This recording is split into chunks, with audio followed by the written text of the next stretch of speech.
يسألك الناس عن الساعة قل إنما علمها عند الله وما يدريك لعل الساعة تكون قريبا إن الله لعن الكافرين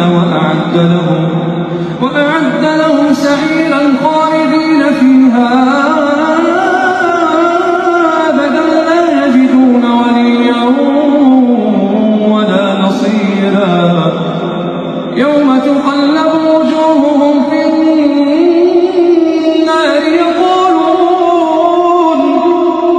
يقولون يا ليتنا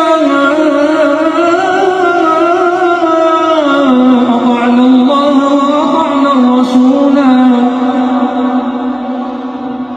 يقولون يا ليتنا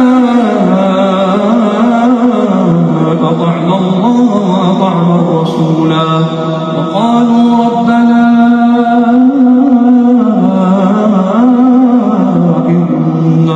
إنا أطعنا سادتنا وكبراءنا